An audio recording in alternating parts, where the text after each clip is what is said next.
All right, so the Pacific Alumni Association wants to thank Daniel Lungu, class of 12, here today. Daniel, for a little over the past year, has been a financial advisor at CSLA Financial. And so he's here to talk about some tips for managing debt, talking about kind of a 30,000 level view, just to give everyone a little insight, and then we'll have time for questions and answers. And if there's something that really intrigues your interest and you want to see that later, we'll have a time at the end for you to ask Daniel to maybe come back and present on a very specific topic. So it'll be really awesome.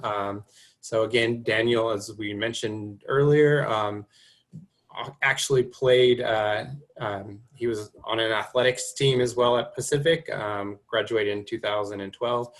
So I'll go ahead and turn that over to him and let him talk about everything that he's been doing after graduation and all the skills that he's learned to pass on to you. So. Well, thank you so much, Chris. If you can go to the next slide, we can start. Good. Yeah. So, hey guys, good afternoon, everyone. As you munch on your lunch probably, or enjoying at home in your comfort. Again, my name is Daniel Lungu. I'm a financial planner. I've been a financial planner since 2013, pretty much a year after graduating from University of the Pacific. Today I'm gonna give you a little bit kind of snub bites about how to properly manage your finances in the most effective way. As you can all know, I'm an alum. I graduated in 2012 as a Pacific student athlete that played water polo for University of the Pacific. Later on continue for my master's in Europe, and of course came back to the US to continue. So I'm really excited. I hope, of course, everyone is safe. I do, in this kind of challenging times, I do want to make sure that, again, guys, today's is all about an overview. I'm sure some of you, we will touch about, of course, debt is the big thing that we kind of tackling today, but we will be also discussing about some strategies for personal money management and, of course, investing kind of for beginners 101. I will try to keep it as general as possible. I will try to break down some maybe more complex or terms that you might have heard before and try to simplify them for you. We will have a big, sections for Q&A for you to ask any questions. I know that Chris will be able to read those to me as we are going through this presentation. So Chris, let's get started. I hope everyone is ready, and let's go to the next slide. So a quick disclaimer. As we get started, I do want you to understand that all of the information presented to you today is for educational purposes only. Before, of course, as any type of advice, if you want to proceed of using any of those advice or suggestions, please consult your either tax professional or your financial advisor. At the end, as part of my commitment to University of the Pacific, I left my email address and my phone number. And again, so as you ask the questions throughout this presentation, make sure that, again, try to ask more generalized questions. And if you have particular questions regarding your situation, feel free to email me or call me. And again, part of my commitment to the University of the Pacific is to help anybody who has specific questions, and I'm happy to answer at any point. So let's move forward. All right, so the first thing and the big one is, of course, debt. Debt is, I like to call it, is the shackles that prevent us from moving forward towards our most important financial goals. I know that the individuals who are participating in today's kind of a webinar might be in a different type of stages of their life. Some might be more of a recent graduates, while others may be graduated quite a while back. And you might be in a different places of your life regarding debt. So let's move forward. So I want to talk about what perhaps some of the most common types of debt. The big one that a lot of you graduating from University of the Pacific, and I was one of the fortunate one who had athletic scholarship, so I didn't quite have to endure it, but as a financial advisor, I have to deal with it all the time. And I help immense amount of people that have student loans. Student loans is perhaps one of the largest current debt outstanding nationwide. And we will dive in the specifics of what it is exactly, what are your options, and kind of general amazing, shocking statistics that will give you a little bit of eye-opening. But besides the student loans, of course, we have our credit cards, which is the second largest debt that we have currently nationwide. And some of the other ones that are more common ones that you, of course, familiarized with is some of our car loans, and of course, our mortgages for those who are already a little bit more advanced in their journey or life and am able to actually even purchase their first home, or maybe more than that. So let's move forward. So let's have a little bit of a reality check. For those who are student loans pertain to them, you will be amazed of what you are about to hear. So we are right now, this data is as of 2019, although I know that in the corner it says 2017, but still we have currently $1.4 trillion worth of student debt outstanding. And every second, every individual who are borrowing, we have somebody who is amounting every second another amount of close to $3,000 worth of student debt, as well as on average, individuals graduating from university are graduating with over $37,000 worth of debt. So having that in mind is really eye-opening. And again, we're dealing with those individuals all the time. And the big problem is that a lot of the time that debt is preventing you from being able to focus on the other things that, whether you're a recent graduate or someone who graduated a while back, to focus on other goals that you might have, whether it's to purchase your first home, whether it's to start thinking about some of your short-term goals, or maybe even your long-term goals. So dealing with that is a priority. And today I'm gonna give you some snap bites of ideas of what is the best way to deal with it. So let's move forward. The next slide gives you a little bit of an idea. Let's first focus on the chart. And the chart just shows how really since the 1980s, there was a divergence of the increase of cost of tuition for universities across the US. And you will really see that the rate that tuition has increased has gone exponentially. In fact, 5 times than the amount of the general kind of consumer products that we have. And as you see, the blue and the red kind of graphs indicate the general consumer price and also the prices of home over the last years. And as you see on the data, what we really see that adjusted, of course, to inflation for what inflation today is, college back in the 1980s, so 4 years of university, was approximately $4,000. And now, as some of us who graduated from University of the Pacific know, that really the cost of tuition, where to some private institution is north of $50,000 a year, and it's not uncommon. So on average, we've seen that since 2014 to 2015, average student actually graduating with $30,000 worth of debt, as I mentioned before. Chris? In 2012, this graph shows how for the first time in 2012, student loans actually surpassed the nationwide credit card debt that is outstanding. And in 2010, was the first time we surpassed the credit card. And in 2012, it was at 1.2 trillion, where, as you saw, right now we are already close to 1.5 trillion, while credit cards, as of last year, only was the first time that it surpassed the $1 trillion. Now, a couple of also, again, kind of interesting eye-opening ideas is that 14% of Americans are actually at default.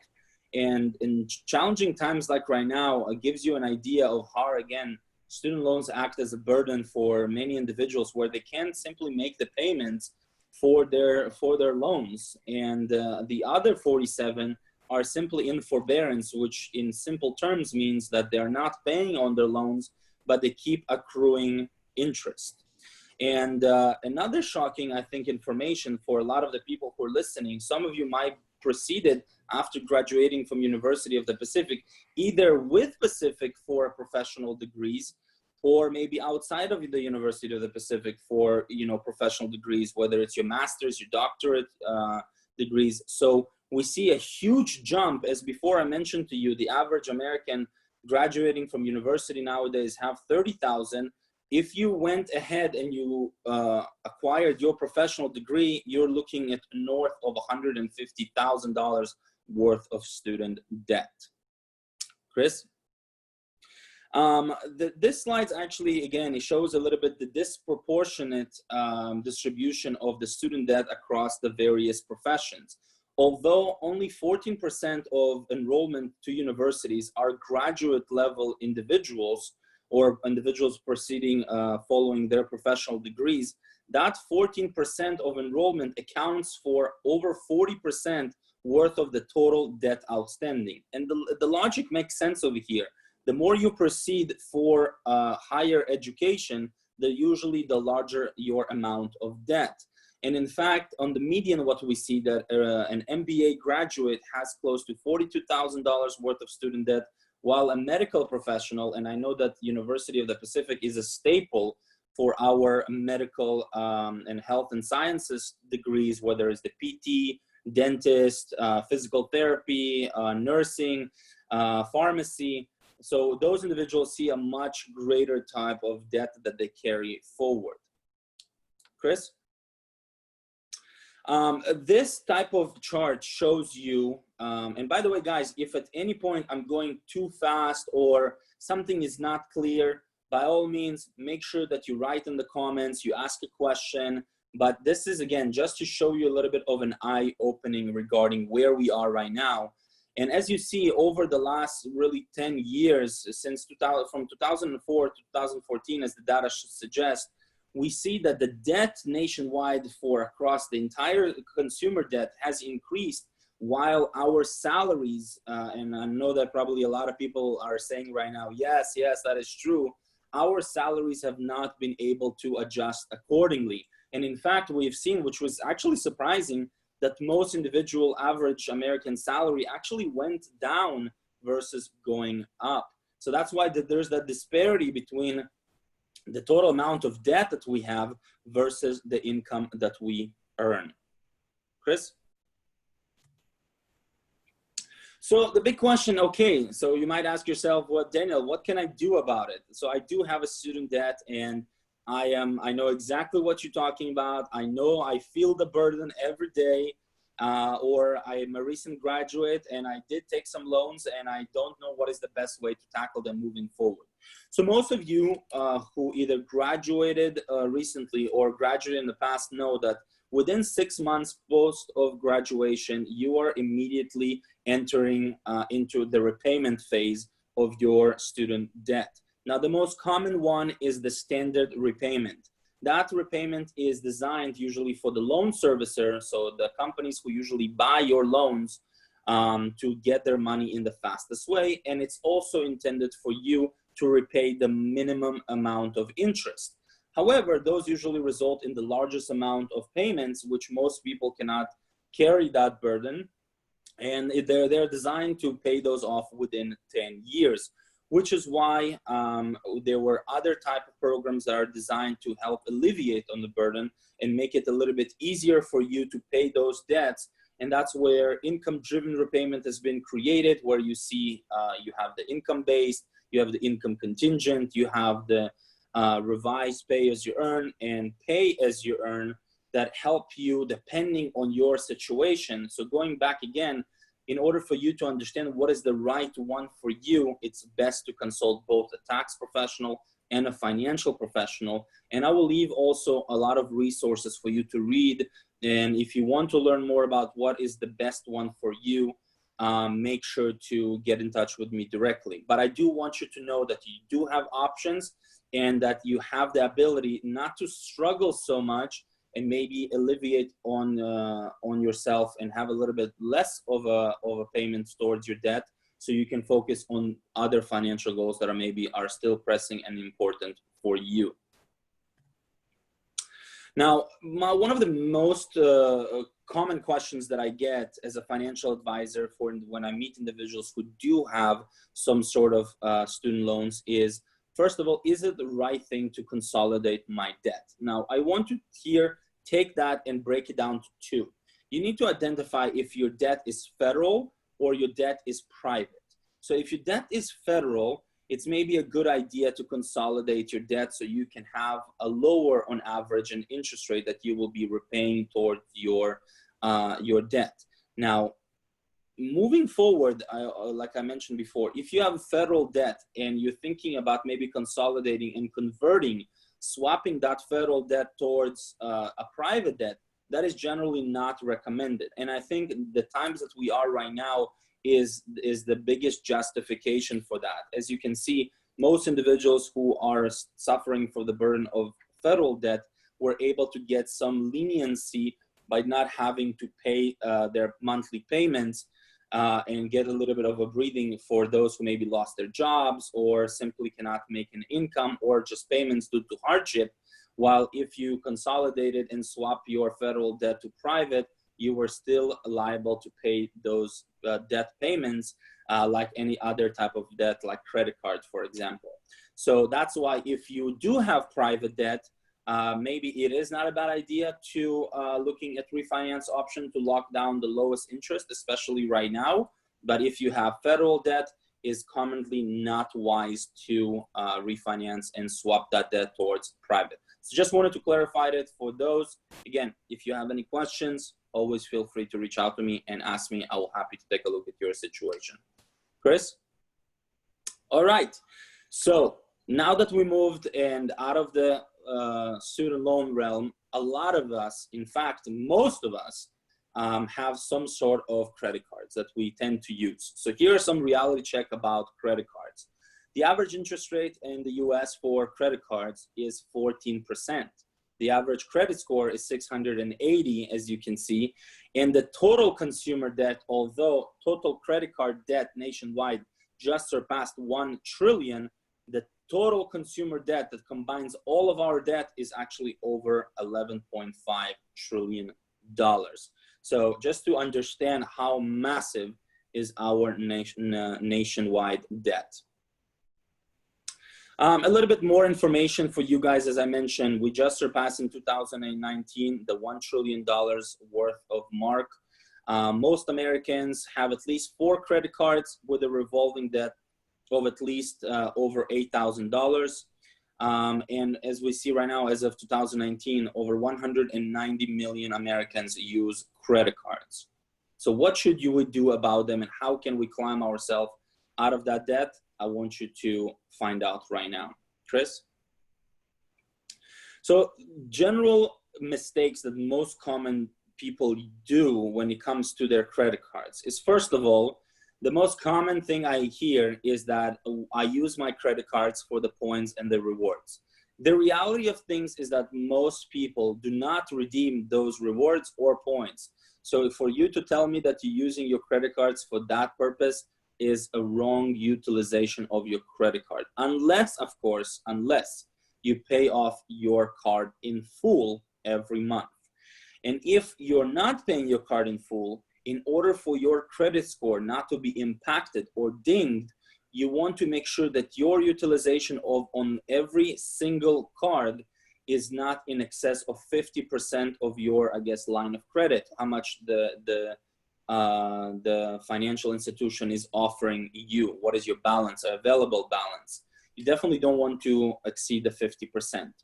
Now, when it comes to repaying your credit card debt, there are 2 general methods of how to repay the debts.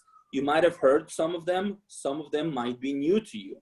So the most common mistake that most people do is that they just pay every card a little bit maybe over the minimum payment just to stay current.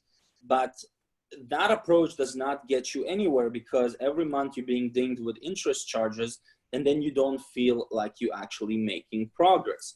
Which is why there are 2 types of repayment strategies. One is a debt snowball, where you usually tackle the smaller amount, the smaller debt first, and then you slowly but surely progress from the smaller debt to the largest debt by carrying over that payment to the next card. So if you have, let's say, a small credit card and you pay $50 on it, you want to pay that card off, and then you carry that $50 that you were paying, that minimum payment, towards the next card, and you combine with that payment towards the second card. In this way, that process of repayment is accelerated and a lot faster. The second approach is what we call the debt avalanche. So that one, you actually start in a little bit of a reverse order, where you target the highest interest debt, because that one is causing you to accumulate more debt. So by knocking down that debt faster and first, you're able to then save yourself some money in the long run, and then move towards a more a smaller amount. Now, Chris, can we move to the next one?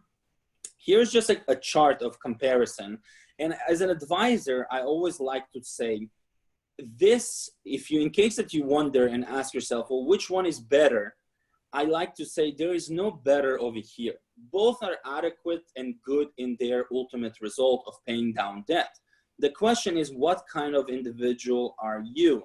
And we do have to remember, we are still humans, and there is a huge psychological component to it, where we need to feel the sense of achievement. And if I told you that you have a large debt, let's say, or a card that you have $10,000, and that's one with the highest interest, and you need to tackle that debt first, it seems impossible and seems a very long way, a very long journey, and it can cause many of us to get discouraged along the way, which is why starting with the smaller amounts and knocking down all those small debts first can give us that sense of encouragement and give us that motivation to really get down that debt completely off. So again, it's all depends on what kind of person you are.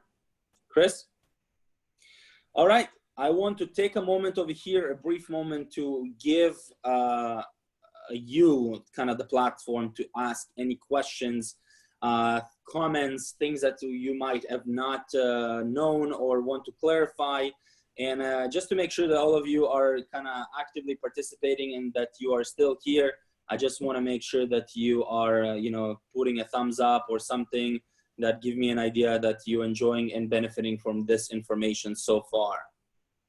Yep, so go ahead and take this time. I've seen a raised hand for saying that people are still here, so they're raising their hands.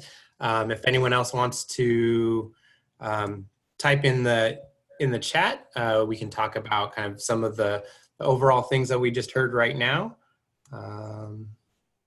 Otherwise, and if you guys want, you can write down those questions, and you can, I want to much rather move forward because we have more to cover, and I do want you to get the benefit of that information as well. I know you guys are limited on time because it's your lunch. And again, if you have questions, feel free to email me, or at the end, I will stay a little bit longer for those who do have the opportunity to stick around and ask questions. And I'm happy to answer every one of the questions that are being asked. Okay, so Chris, let's move forward. All right, so the next section is personal money management. I can't tell you guys enough about how often I come across individuals that are simply not managing their money correctly. And some things that I might share with you sound so trivial, but most Americans don't do them. In fact, 72% of Americans do not do what I'm about to tell you. And if you apply those principles, I promise you that your personal financial situation will help. So let's get to the meat and bones. So the bold statement that I have on the top, I do want you to know, I'm sticking by it 100%. Building wealth is easy as long as you follow those principles, of course, and you apply what we discussed earlier. So the first thing that most people do wrong is the fact that they tend to get their hard-earned income, and then they focus on paying down their bills, and only then, if they have any left over, they worry about setting some money aside. Now, in order to build wealth and in order to build some savings for yourself, we need to reverse that order, where we need to first set some percentage of our income aside. And as I said, as a general rule, you want to at least aim for 10% to set aside, and then worry about paying down the rest of the bills. And of course, focus first on the fixed bills, the bills that are not changing in price and coming every month, like car payment, rent, food, etc. And then if they are left over and you're still in a surplus, then you can focus on maybe other variable expenses, like more luxurious things that you treat yourself for, like, you know, going out to restaurants, you know, taking vacation, etc. That again, those are more variable and those are more of a choice, but not necessarily a necessity. Now, as I mentioned before, 72% of Americans as of 2019 do not live their life with a budget, and the budget really acts as our blueprint.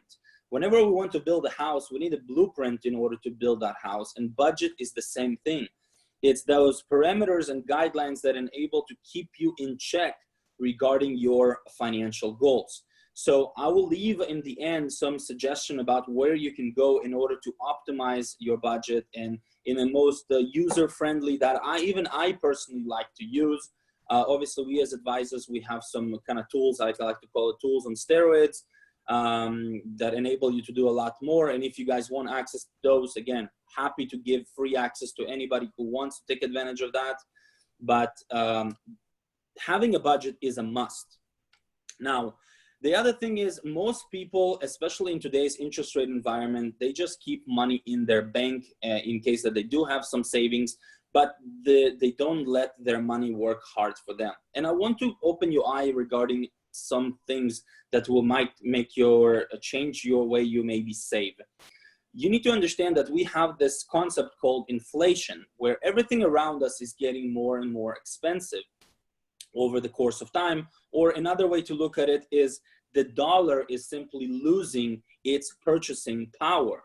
So by you keeping the money in just a savings account and in the bank, where maybe in the current interest rate environment, you don't earn as much interest, you practically are losing money versus making your money work harder for you. So a lot of the time I like to say, make your money work hard for you. There's a lot of tools out there, a lot of savings accounts where enable you to keep your money still liquid, but at least they give you some sort of interest on your saving versus just the typical traditional brick and mortar large banks that generally don't give any type of interest. So consider checking things like online savings accounts that enable to give you a lot more for the hard saved money that you have. Moving forward, you want to have at least 3 to 5 times of your monthly expenses set aside for emergency. Now, you might ask yourself, well, Daniel, how should I know? Should I put 3 or should I put 5? The answer is very simple. It's very much depending on your type of employment. If you're a W-2 employee, which means that you get a steady paycheck every 2 weeks or once a month, you're okay getting off with just having closer to 3 months set aside. But if your income tends to fluctuate and you might more be on a commission type of structure or having bonuses, then you definitely want to lean towards the 5 months in order for you to have that more peace of mind and stability set aside. Another big common mistake that a lot of people that I come across is that when you are working for an employer, a lot of the time your employer offers you retirement benefits. And a lot of people that I meet are not participating in their employer-sponsored retirement plans. Those can be like the most common one that you probably have heard, 401k, 403b if you are an educator or a nurse or medical professional, 457 if you are maybe a government employee. And you always want to participate in your employer retirement plan up to the match, because anything above that, you're sending yourself to needing to pay larger tax bill down the line once you retire, because most of those retirement plans are designed for you not to need to pay tax today, but you will need to pay tax in the future. So always get up to the match to get free money from your employer. And above that, look, save elsewhere in a more tax efficient. And of course, the last one, and perhaps the most important one, I think, and either it's, as similar as using cash, use your debit card. Don't use your credit cards if possible. This way, again, you know what goes out, what goes in, and you don't have to owe paying back to any type of a creditor to repay that debt. All right, I want to open this again in case that in between we have some Q&A, or even between you might have a question that popped up. Again, I want to give you a minute to ask that question. If not, as I said, we will move forward. All right, yeah, so we have one question come in right now. How do you suggest you build credit scores if you're not using credit cards? Well, there's definitely multiple ways to go about it. First of all, you have to remember that even though you don't use credit cards, there are other items that enable you to still show positive results on your credit score. So for example, whether you purchase a car, if you have a mortgage, if you have any type of personal loans that are still enable you to grow your credit score. Now, again, I want to make sure that I'm not one of those individuals that opposes to using credit cards. I'm just saying that don't get into the habit of using credit cards, especially if you don't intend to pay them in full by the end of the month.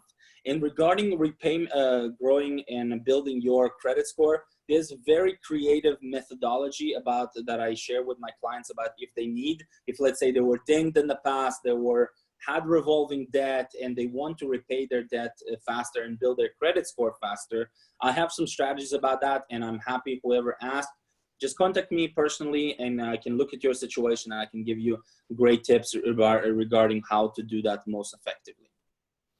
All right, another question.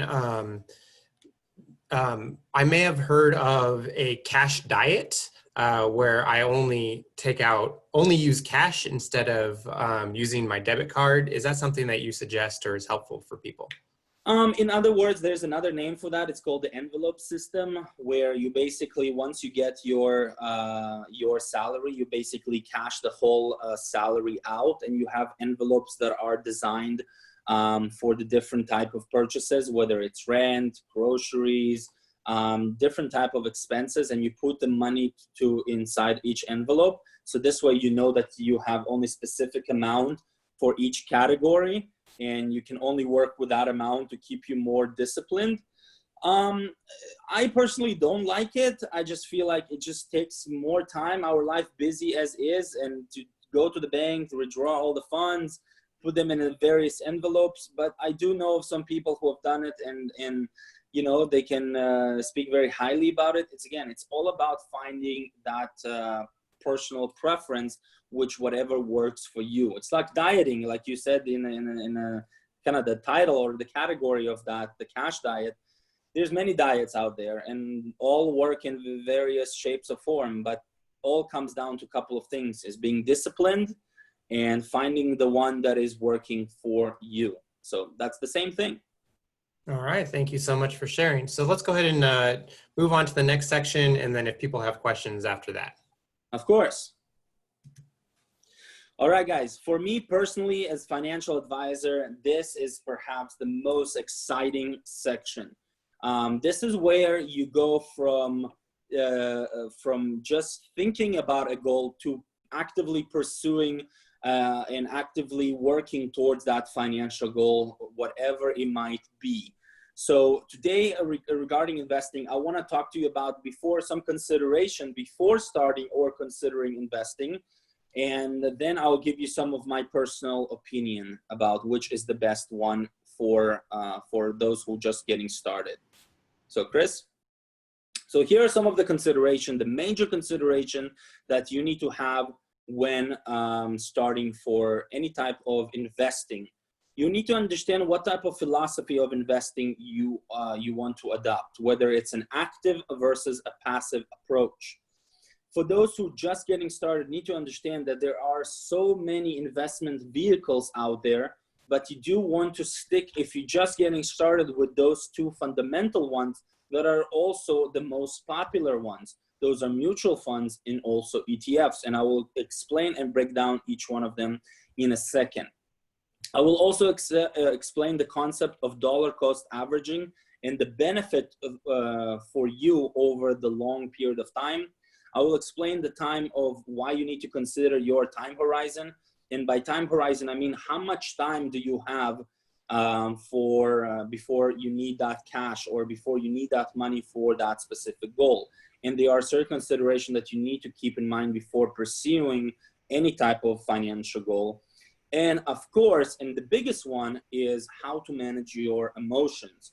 Because as we all hear around the news, the world of investing is a world that keeps fluctuating like the waves of the ocean. And we need to be disciplined, and we need to know how to control our emotions when it comes to investing. So let's get started. When considering investing, as I mentioned, you need to understand whether you are the active approach or the passive approach. Now, you might ask yourself, what is the difference between the two? An active approach or an active investment style, meaning that there you are trying to find a way to outperform a specific benchmark that usually is commonly used. Now, I'm sure you probably heard about the S&P 500. This is a very common and like known benchmark for the health of the economy. So an active portfolio manager generally is trying to find a way to do better than the benchmark, while a passive portfolio manager is generally just trying to mimic the market. They're trying to say, okay, listen, we are not going to try to outperform and do some magic. We're going to try to be as close as possible to the benchmark. So if the benchmark goes up, we goes up. If the benchmark goes down, we go down. Generally, an active approach tends to have a higher expense and is more costly, while a passive approach is generally cheaper and over the course of time is also tend to yield better results. And in fact, also the biggest investment mogul, Warren Buffett, is also a big advocate of passive portfolio management. So keep that in mind. I'm not going to state what is my preferred preference, but this is what I want you to know before you enter the world of investing. Next. So now let's try to break down the complex terms that you might have heard before, but you might just not know how they work. So mutual funds. Mutual funds is something that we all have around us. In fact, if you have a retirement, you have employer-sponsored retirement accounts, most likely that inside of those accounts, you have a collection of different mutual funds. So what is mutual funds? Mutual funds is a pooling of many individuals, investors, and you take all of their money into one single pool where a fund manager is then in turn goes ahead and invests those funds on your behalf in a various financial instruments, whether those are stocks or bonds or other type of alternatives. And then hopefully those investments that the fund manager is picking are generating some sort of return. And those returns are then being passed back to the investors in the form of dividends or interest. And then we as the investors can capitalize on those interest or dividends by either cashing them out, or we can reinvest them to purchase additional shares, and then the cycle continues. All right, Chris? ETF, however, or in its full definition, exchange traded funds, is the link that missing gray area between mutual funds and stocks. And that's where ETFs come to fill that void. Usually mutual funds are invested by fund companies, and they're not necessarily have freedom of choice by the investor. So you as the investor don't have a choice on deciding what the mutual fund invests in, while in stocks you have complete freedom. Also, mutual funds usually set its price, its share price, at the end of the day, while stock fluctuate throughout the day. So ETFs come to meet that void in the middle again. So it's still a pooling of investor funds towards a common goal, but the price fluctuates throughout the day, so you can actually enter and exit. Mutual funds, because they have a more of an active general approach, tend to be a little bit more expensive than ETF that generally tend to be more passive in their approach. So they're a little bit cost efficient.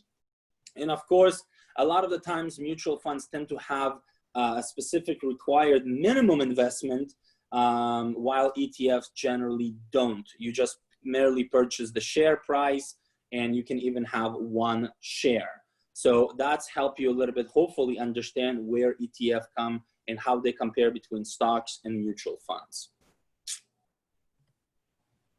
Here's again that kind of chart comparison between the two, showing you, as I mentioned, that mutual funds usually set their price when the market is closed, while ETFs usually fluctuate throughout the day.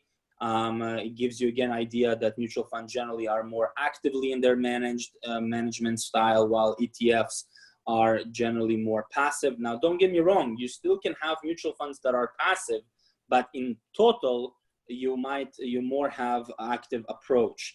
Now, both offer you two benefits that I think are a key to success for anyone who's getting started. The first one is they're giving you a wealth diversification, which means that you can have on average anywhere between 200 to 400, whether it's stocks or companies, that any one of those instruments can usually go out and purchase.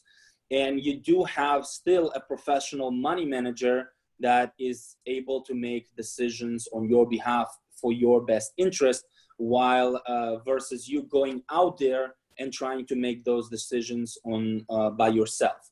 So those are the major two benefits that I want you to make sure that you remember that they both have. Chris? Now, as I mentioned before, the dollar cost averaging, what is that and how is it can be beneficial to you? And I think a visual aid will be so beneficial over here. So whenever we think that we want to enter the world of investing and we want to invest our money, we have two ways about going about it. One is we can take, let's say for this example, $6,000, and we can invest it all in a single purchase, a single transaction. And let's say each share costs $10 at the day that we decided to purchase. So as you can see, we only can purchase 600 shares, and we did it in a single transaction. The opposite is if we spread that $6,000 over the course of, for example, 6 months, and it doesn't matter if you do it monthly, weekly, bi-weekly. The goal over here and the idea is to stay consistent. Consistency is what yield the results, not the period of time.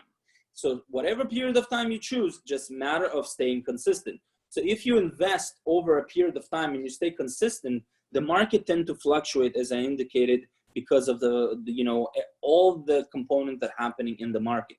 So when the market is down, the same amount that you invest can help you purchase more shares, while when the market is up, prices tend to go up, which yields to you having the ability to purchase less shares. But on average, if you look on the right side of the chart, you can see that if we went ahead and purchased with a single transaction, we purchased all 600 shares at $10 a share because we did it all in a single transaction. While if we did it and spread it over the course of time, we actually purchased more shares, and on average, we actually spend less. Our cost to purchase was less, which is ultimately what we want. Chris? Now, going back to time horizon and emotional control. I think, again, as I said, there's no better person than Warren Buffett to kind of say this. And the time horizon is idea of how much time you have in order to, to keep your money in the market. So here's a general rule of thumb. If you need your money in less than 2 years, keep your money in the bank. Don't invest it. I know it sounds great, but you don't want to take the chance. You much of put the money in a high yield savings account where you're at least able to outpace inflation, but you're still able to keep your money safe. But if your time horizon, your duration is longer than 2 years, then you can absolutely take advantage of some of the vehicles that we discussed today. Now, the other thing is being emotional discipline. Emotional discipline means that you need to understand and be conscientious of the fact that market tend to fluctuate, and you need to not to panic. So I always like to compare this and tell to my clients is that when market goes down, imagine as if everything is on sale. It's like going to a retail store and hearing that everything is on sale. So what you should be doing is, instead of pulling your money out of the market, you actually should buying more, because the market will eventually rebound back. And if you are able to invest more money over the long period of time, you will actually benefit more than most people who become and behave irrationally. So when the market goes down, they tend to pull their money out. And then when the market goes up, they put their money back in, purchasing at a higher price. So hopefully it makes sense to you guys. If it's not, let me know. Again, I'm happy to explain the concept in a more simplistic term. Chris? Whew. Well, guys, I enjoyed so much talking to you guys today and sharing a lot of knowledge. And again, I kept it as general as I could, but now this is it. And I open the floor to you guys in case you have any questions. And Chris, can you go one more slide? Quickly, a couple of things. First of all, for those, as I mentioned before, if you are looking for a great budgeting platform, mint.com, they have an app for the phone. They have also a web type of platform. Great for budgeting. NerdWallet is for any type of recommendation for consumer debt.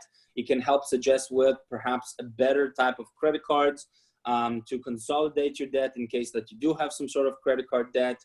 Also regarding other type of debt that you might have. I know it's going to be a little bit of a shameless plug, but I run a YouTube channel where I try to upload weekly videos that help explain about different complex financial topics, and of course what is trending right now in the financial world and the economic world. So feel free to subscribe, of course. And the other thing, I would like to break a myth of the cost of hiring a professional. I want you to know that hiring a professional is more affordable than you might think. So ask friends, ask your parents, ask colleagues about who are their trusted financial professional that they usually turn to. Of course, you can always contact me if you have any questions, but make sure that whoever that is, that they have a fiduciary responsibility, which means that they obligated to act in your best interest versus them getting paid by what they are selling. And Chris, last slide. This is my information, guys. I want you to write this down. If you want, take a picture on your phone. Feel free to contact me with any type of question. Again, absolutely complimentary. Happy to sit down and find a time to discuss with any one of you regarding your situation. I do it as my passion of giving back to the university. I am a proud alumni, and I do want you to know it's one of the first series of perhaps financial literacy, kind of like little webinars that we're going to be hosting. And I do appreciate if you can provide some feedback to Chris, to the Alumni Association. I thank them. And if you have any particular topics that you feel like were not covered today, but you want to learn more about, also let them know, and I'm happy to elaborate on those topics.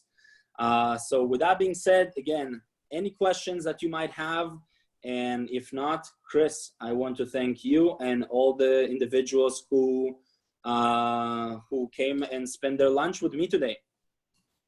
Yeah, great. Thank you, Daniel, so much. So I'm seeing some comments come in saying thank you so much, that this was very informative, that they look forward to maybe seeing some more presentations. One question that I have, would you be willing to afterwards share that link to your YouTube video that we can post on the Pacific Alumni website? Yeah, of course. See what you're talking about. Of course, and I know it's very simple. You can just write Daniel Lungu on YouTube, and the same picture that you saw today in the second slide. If you actually want to go to the second slide, you will see my picture, and you can. There's plenty of topics that I discuss over there. You will see that picture. And you'll be able to find out some different comment regarding the stimulus checks that right now everyone were concerned about, regarding the various topics, how to budget, how to invest, you know, everything. And of course, feel always free to send me, you know, feedback about what is that you are interested about, and I will make more videos. I love doing that. And I think it's something for you guys to be able to learn and stay educated, no matter where you are today. And again, I want to thank so much the Alumni Association for putting this. Guys, I do want you to understand that not every university is giving back the same way I feel like Pacific is giving to the students. So take advantage of this and share it with other people. I know there will be recording of this webinar, so other can benefit. At the end of the day, we're giving back. That's the most important thing. And that's it. Yeah, wonderful. So again, thank you so much. That was great. Some more comments on here that you were very easy to follow. Thank you so much for that. It was wonderful that you gave us kind of a bird's eye view of some of these overall topics to really kind of start into this. And we know that people might have more in-depth questions. If there are other topics you would like to see Daniel talk about, that you would like to see the Pacific Alumni Association present to all of you, please go ahead and put that in the comments or email pacificalumni@pacific.edu, and we'd be happy to contact Daniel, ask those questions, maybe get him back in here, or many of our other alumni who are able to answer those questions and use our Tiger Network, as Daniel said, you know, giving back and really using that Tiger Network. So thank you so much, Daniel. Of course.